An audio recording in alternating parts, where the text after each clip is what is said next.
నమస్తే, నేను మీ అడ్వకేట్ సాంద్రస్. ఈరోజు టాపిక్ ఏంటంటే జనరల్ టాపిక్కే, కానీ ఏంటంటే ప్రతి కుటుంబంలో చాలామంది అంటే 100కి 90% ఫేస్ చేసే ప్రాబ్లం ఇది.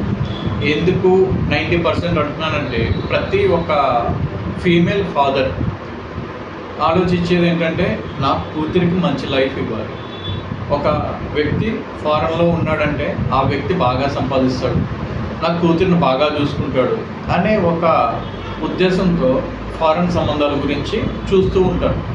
సో ఒక కూతురు ఫారెన్ వెళ్తే బాగుంటుంది, సో తన లైఫ్ అనేది చాలా బెటర్గా ఉంటుందని చెప్పి తండ్రులు చాలా తనకున్న డబ్బుని అధిగమించి తన ఆస్తులను కూడా అమ్మేసి కూడా కట్నాలు ఇచ్చి పెళ్లి చేస్తుంటారు. ఇలా వెళ్ళిన అమ్మాయిలు అక్కడ గృహించుకు గురవుతున్నారు చాలామంది.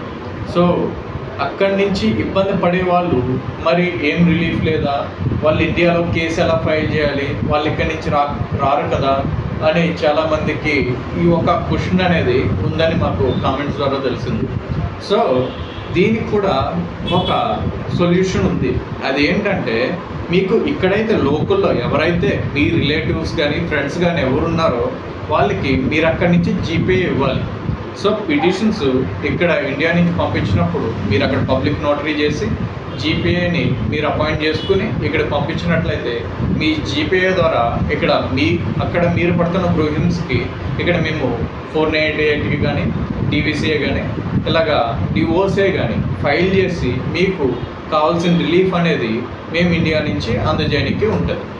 సో మీరు ఎవరైనా ఇబ్బంది పడే వాళ్ళు ఎలాగా ఈ టార్చర్ని భరించలేకపోతున్నాను, నాకు రిలీఫ్ కావాలి, ఇండియా వెళ్ళనివ్వట్లేదు అనుకున్నప్పుడు ఇది మీకు ఒక రిలీఫ్ని ఇక్కడి నుంచి ఇండియా నుంచి తీసుకోవాలనుకున్నప్పుడు మీరు జీపీఐ ద్వారా ఫార్వర్డ్ అవుతే మీరు ముందుకు వచ్చినట్లయితే మీరు జీపీఐ ద్వారానే మీరు డివోర్స్ కానీ 498 కానీ అలాగే డీవీసీ కానీ ఫైల్ చేసి మీకు కావాల్సిన రిలీఫ్ అనేది మీరు పొందగలుగుతారు.